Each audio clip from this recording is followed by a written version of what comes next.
There was a time when America's holiday mornings sounded different. The clinking of mismatched plates, the quiet hum of old refrigerators, the subtle aroma of wood smoke lingering in the air. Warm kitchens once stirred with memories that never made it to glossy magazines or gourmet showcases, where ordinary families unwrapped not just gifts, but also flavors as familiar as a grandmother's voice. Although these recollections fade as the decades pass, the quiet echoes of another era still linger in shadowed pantries and handwritten recipe cards, waiting to be rediscovered. Number 1, samp and milk. During much of the early 20th century, some American families welcomed Christmas morning with a simple bowl of samp and milk.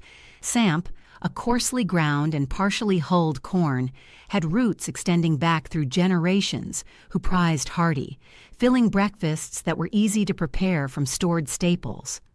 Before grocery aisles overflowed with instant cereals, samp required careful soaking and long simmering, producing a soft, textured base that families found comforting in cold weather. They would ladle warm samp into heavy ceramic bowls and pour fresh or evaporated milk over top, sometimes adding a pinch of sugar or a small pat of butter. In the decades following World War II, changing tastes introduced a slew of faster breakfast options, from boxed cereals to toaster pastries. Younger generations favored lighter textures and brighter flavors, and samp began feeling archaic, closely linked to rural traditions rather than modern convenience. By the time the 1970s rolled around, samp had lost its foothold, overshadowed by the instant gratification of ready-to-eat cereals.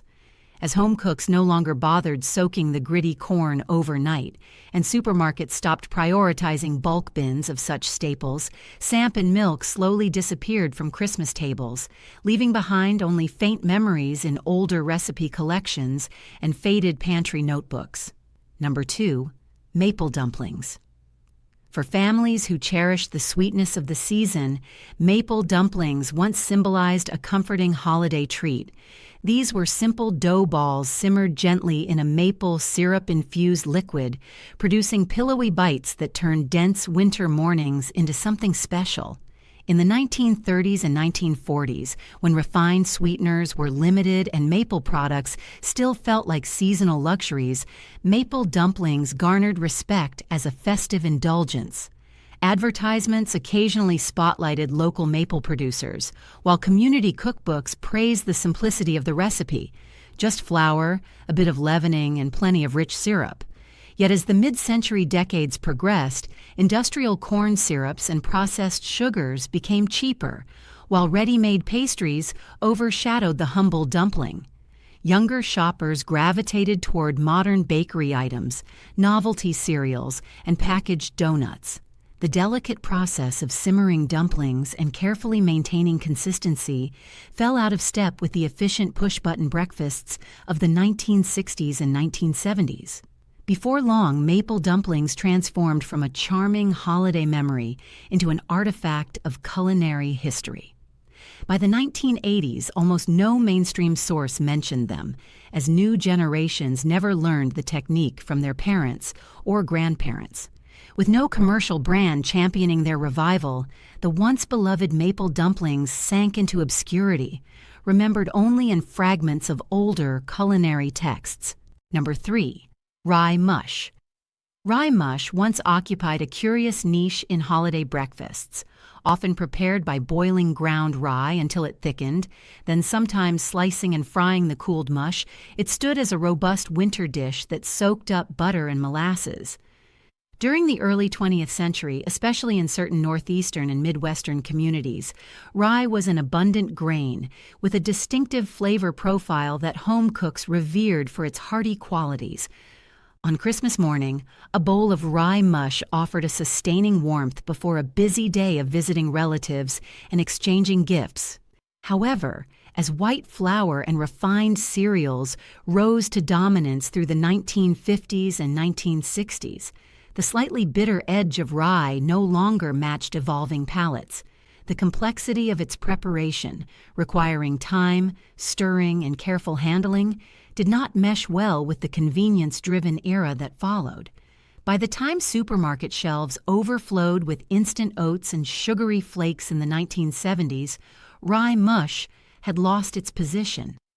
Without nostalgic defenders writing about it in new cookbooks, and as the country's grain consumption tilted heavily toward wheat, rye mush quietly vanished. By the 1980s, few kitchens bothered with it. What was once a proud, regionally cherished dish ended up a footnote in culinary histories focused on simpler, mass-produced fare. Number 4. Apple grunt. An apple grunt, a type of steamed fruit dessert sometimes eaten for breakfast on special occasions, once lent a cozy, homespun charm to holiday mornings. Popular in certain rural New England communities, this dish involved simmering tart apples sweetened with brown sugar and spices beneath a layer of biscuit-like dough, which steamed gently into a soft, comforting topping. In the 1930s and 1940s, as families gathered around wood-burning stoves, the apple grunt's aroma offered reassurance against December's chill. Children eagerly awaited the spoonful of warm fruit and tender dough as a sweet start to the Christmas holiday. But as the decades passed, expectations around Christmas breakfast shifted.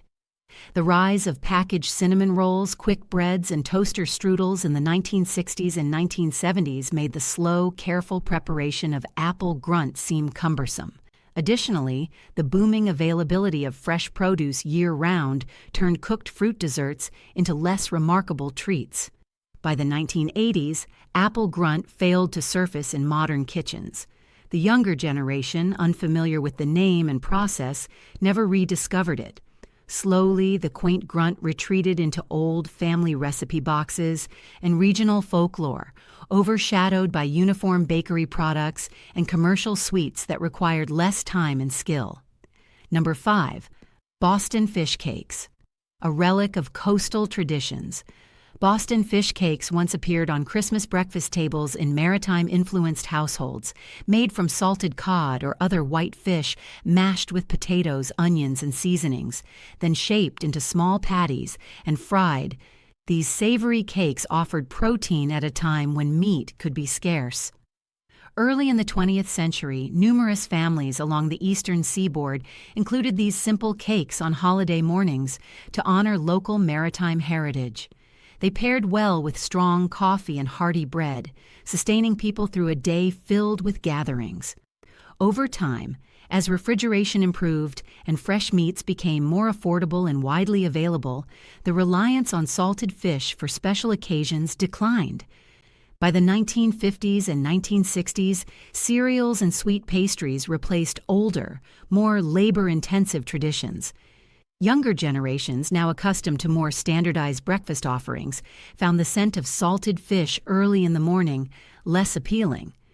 By the 1970s and 1980s, Boston fish cakes had all but vanished from mainstream Christmas meals. No major culinary trend resurrected them, and without cultural organizations to celebrate their heritage, these once cherished breakfast patties disappeared from public memory. Number 6. Buckeye steamed pudding. The Buckeye steamed pudding, a dense treat steamed slowly in covered molds, offered a rich, sticky sweetness that earlier generations found ideal for special holiday breakfasts. Made from basic pantry staples, molasses, flour, spices, sometimes a bit of dried fruit, these puddings took hours of careful steaming over a gentle flame, filling kitchens with fragrant warmth. In the early 20th century, when other forms of holiday indulgence were limited, a thick slice of such a pudding in the morning conveyed abundance and care. However, as new appliances and convenience foods emerged in the post-war decades, spending precious hours steaming a pudding became less appealing. By the 1950s and 1960s, instant mixes, electric waffle irons, and push-button coffee makers set the tone for speed and efficiency. The slow ritual of preparing a steamed pudding didn't fit well into modern lifestyles, especially with so many ready-to-eat sweets available. By the time the 1970s and 1980s arrived, Buckeye steamed pudding lacked any significant culinary champion. It faded quietly from memory, overshadowed by mass-produced breakfast pastries, and never adapted for the microwave era. Number 7. Cranberry duff. Cranberry duff, essentially a pudding or cake incorporating tart cranberries, flour, sweeteners, and sometimes sweet or butter, once found a place at Christmas breakfast tables in New England and parts of the Midwest. Early and mid-20th century, home cooks prized cranberries during the holidays, looking beyond sauce and relish to incorporate their bright flavor into desserts and morning treats. Duff required careful steaming or baking and offered a pleasantly tangy break from all the sugary confections. As the nation's palate evolved, the intricacy of preparing steamed desserts for breakfast waned. The 1950s and 1960s introduced canned fruit pie fillings and pre-sliced bread that made sugary, fruit-laden breakfasts easier and faster. By the 1970s, artificial flavorings and convenience blends replaced the subtle tang of real cranberries. Duff, demanding more effort and familiarity with older cooking techniques, seemed fussy and old-fashioned. By the 1980s, no mainstream publication or television show revived it, and cranberries became more associated with sauces and sweet breads rather than complex steamed puddings. With no dedicated effort to preserve Cranberry Duff's legacy, it slipped out of the culinary spotlight forever. Number 8. Currant bannocks. Currant bannocks, small, slightly sweet, griddle-baked bread studded with dried currants, once graced certain Christmas breakfasts influenced by British and Scottish traditions. They had a distinct texture, firmer than pancakes, softer than scones, and absorbed butter beautifully. In the early 20th century, immigrant communities passed down bannock recipes as cherished holiday rituals. By mid-century, though, more convenient breakfast pastries from supermarkets made bannock preparation less common. Currants, once a prized dried fruit, became overshadowed by raisins and chocolate chips in commercial baking aisles. The 1960s and 1970s saw fewer families maintaining old-world breakfast customs as processed cereals and toaster waffles took over. Currant bannocks demanded a hot griddle and careful watching to avoid scorching, steps too involved for families embracing a faster pace. By the 1980s, references to currant bannocks as a Christmas breakfast had vanished from most recipe collections, leaving no significant cultural movement to resurrect them. Without any culinary celebrity rediscovering them or modern brands marketing them, the bannocks faded into historical obscurity. Number 9. Indian slapjack. Indian slapjack, a type of early American pancake made with cornmeal and sometimes wheat flour, once surfaced around Christmas as families sought a filling meal to start the holiday. Similar to Johnny cakes, but lighter and often served with molasses or maple syrup, Indian slapjacks tied neatly to the country's indigenous and colonial grain traditions. They were celebrated in rural areas throughout the early 1900s as a comforting choice, especially in cold climates. However, the rise of packaged pancake mixes in the 1950s and 1960s replaced the need for mixing cornmeal and adjusting ratios by hand. People craved fluffy, uniform pancakes rather than the hearty, slightly gritty texture of corn-based slapjacks. As modern marketing championed convenience, Indian slapjacks never adapted, and by the 1970s and 1980s, no popular brand or cookbook spotlighted them as nostalgic treats. They drifted away from Christmas tables, supplanted by a uniform, predictable breakfast experience that mass consumer culture preferred. Number 10. Molasses rye bread. A dense loaf sweetened with molasses and baked from hearty rye flour. Molasses rye bread once offered a wholesome slice that might be toasted and buttered for a Christmas breakfast. Households that prided themselves on baking from scratch, particularly in farming communities during the early 20th century, found comfort in this robust bread. It carried a complex aroma and a slightly sweet, earthy flavor that evoked old-fashioned simplicity. Yet, as industrial bread production advanced in the 1950s and 1960s, white sandwich loaves dominated store shelves and consumers gravitated towards softer textures and neutral flavors. Dark, flavor-rich breads stood at odds with the era's increasingly uniform palate. By the 1970s, health-conscious movements would later reintroduce rye bread, but not in the same molasses-laden Christmas context. Instead, rye reappeared as deli bread for sandwiches. The traditional molasses rye loaf for holiday breakfast had no seat at the modern table. By the 1980s, it receded fully into memory, no longer replicated in new cookbooks or holiday menus. Number 11. Apple cinnamon crumb porridge. Apple cinnamon crumb porridge, a stovetop cereal made by simmering coarsely milled grains, often wheat or barley, and topping it with sautéed apples and a crunchy crumb of toasted breadcrumbs and sugar, once appealed to families who wanted a special twist on hot cereal for Christmas morning. This dish required multiple steps: cooking the grains, caramelizing the apples, crafting a sweet crumb topping. In the early to mid-20th century, such effort seemed justified by the anticipation of the holiday. But as the 1950s and 1960s progressed, time-consuming processes became less appealing. Instant oatmeal pouches, introduced and heavily marketed, overshadowed slow-simmered cereals. By the 1970s, consumers wanted breakfasts that needed minimal cleanup, and apple cinnamon crumb porridge fell behind simpler options. Without widespread nostalgia campaigns or popular TV chefs reviving it, the dish vanished by the 1980s.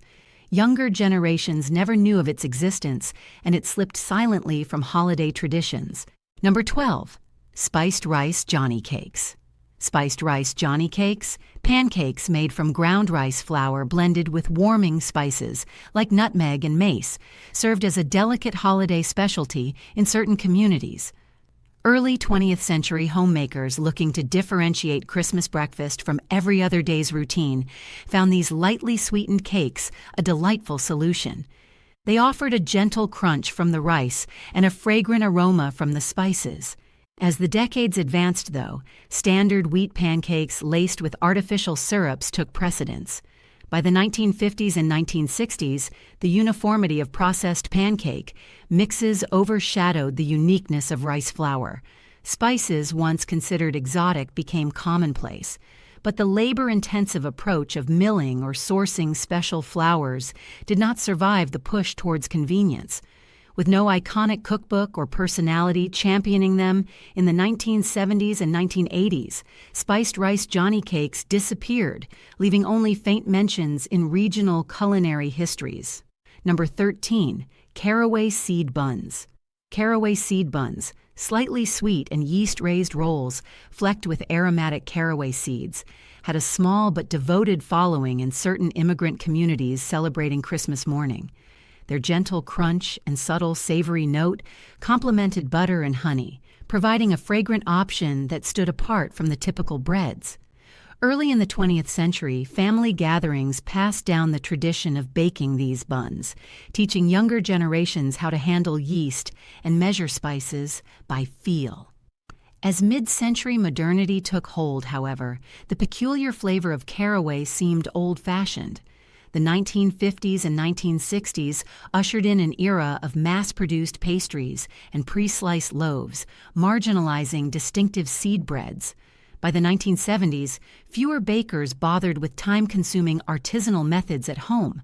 Caraway seed buns, never widely marketed, quietly fell out of favor, absent from updated cookbooks.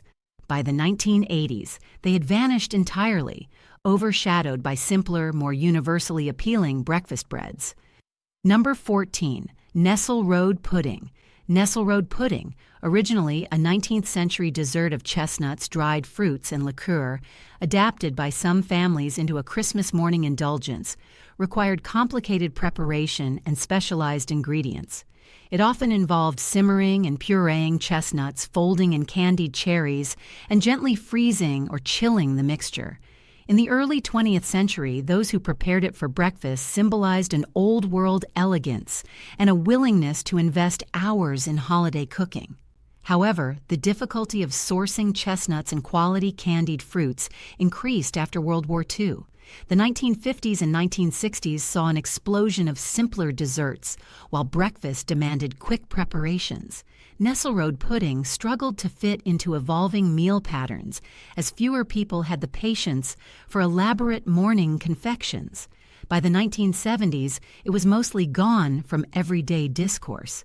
The 1980s, marked by convenience and standardization, pushed Nesselrode pudding entirely into culinary archives, with no strong advocate to secure its legacy. Number 15. Huckleberry cornbread. Huckleberry cornbread, a colorful twist on the standard cornbread, appeared in some rural communities where foraged huckleberries brought a seasonal brightness to the holiday table. Early 20th century households often relied on local, seasonal ingredients, and huckleberries, though regional and not widely cultivated, provided a tart sweet pop that elevated plain cornbread. Served warm on Christmas morning with a pat of butter, it represented a link to nature's bounty in the bleak winter landscape. As transportation and refrigeration improved in the 1950s and 1960s, more familiar and universally available fruits displaced the elusive huckleberry. Cornbread mixes standardized flavors, leaving little room for unusual berries. By the 1970s and 1980s, consumers sought convenience and consistency, making huckleberry-laced breads seem eccentric. With no major publication or culinary movement championing them, huckleberry cornbread retreated into obscurity, vanishing from holiday traditions that once embraced wild local produce. Number 16. Gooseberry buckle. Gooseberry buckle, a simple baked treat layering tart gooseberries beneath a cakey topping, once offered a tangy and comforting addition to Christmas breakfast. Early 20th century families, especially those in areas where gooseberries grew in gardens or were canned for winter use, enjoyed the contrast of sour fruit and sweet batter. Served warm, it felt both festive and practical. Over time, gooseberries lost popularity in the United States, supplanted by more commonly available fruits like strawberries, blueberries, and apples. By the 1950s and 1960s, few people bothered preserving gooseberries, and supermarkets rarely stocked them. Cookbooks stopped recommending gooseberry dishes as the nation drifted toward standardized fruit flavors. By the 1970s and 1980s, gooseberry buckle disappeared, a casualty of shrinking biodiversity in home cooking and a fading memory as modern palates favored simpler, universally recognized fruits. Number 17. Quince bread. Quince bread, a dense loaf infused with the distinctive aroma of quince, a fruit prized in old-world culinary traditions, once found a place on some Christmas breakfast tables. A time-consuming process of simmering and pureeing, the tough fruit preceded mixing it into a sweet, spiced dough. Early 20th century cooks who prized seasonal authenticity embraced quince bread as a winter treat. But quince never became a mainstream staple in American produce sections. By the 1950s and 1960s, mass agriculture focused on apples, bananas, and oranges, pushing quince to farmers' market fringes. Without broad appeal or easy availability, quince bread never adapted to the modern era's demands. The 1970s and 1980s saw fewer old-fashioned bakers willing to hunt down rare fruits and labor over time-intensive recipes.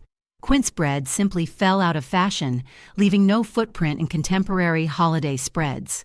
Number 18. Persimmon bread pudding. Persimmon bread pudding, built around the honeyed sweetness of ripe persimmons, once lent a subtle, fruity richness to Christmas breakfast. Early 20th century households used locally gathered persimmons, blending them into custardy bread pudding as a fresh alternative to standard grains. However, persimmons, like quince, never became a widely commercialized fruit. By the 1950s and 1960s, as canned fruits and processed mixes rose, the delicate timing required for ripe persimmons made this dish impractical. The population shifted toward more available produce, ignoring tricky fruits that demanded patience and local knowledge. By the 1970s and 1980s, few cooks bothered seeking out persimmons for holiday breakfasts when easier options awaited in the freezer aisle. Consequently, persimmon bread pudding disappeared from Christmas traditions. preserved only in a handful of obscure cookbooks. Number 19, rye and Injun bread. Rye and Injun bread, a traditional loaf combining rye flour and cornmeal, Injun meal, once signaled hearty New England heritage. Steamed or baked slowly, this dense bread sometimes appeared on Christmas mornings, sliced thin and served with butter or jam. In the early 20th century, it connected families to colonial roots, reflecting a time when European settlers adapted to native grains. Over decades, though, white flour's dominance and the simplification of holiday menus reduced demand for such rustic loaves. The 1950s and 1960s favored mass-produced breads, and even as artisanal baking resurged later, few revived rye and Injun bread as a festive breakfast staple.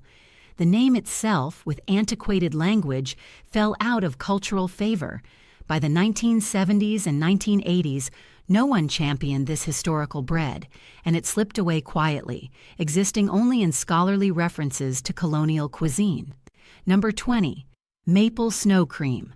Maple snow cream, an old-fashioned treat created by mixing freshly fallen, clean snow with maple syrup and sometimes a bit of cream or milk, once delighted children and adults on Christmas morning if the weather permitted. Early 20th century households, especially in rural areas, harvested pristine snow from outdoors and stirred it until it formed a fluffy, semi-frozen dessert. The novelty and seasonal spontaneity made it memorable. However, as populations grew more concerned with pollution and cleanliness, harvesting snow for eating became less appealing by the 1950s and 1960s. Additionally, the 1970s introduced electric ice cream makers and store-bought treats, eliminating the need to rely on nature's ice. With heightened awareness around food safety, maple snow cream's magic faded. By the 1980s, few trusted the purity of snow enough to replicate this whimsical tradition, and it disappeared from Christmas mornings, leaving a distant echo of simpler times, now unreachable in an era of pre-packaged treats and artificial flavors.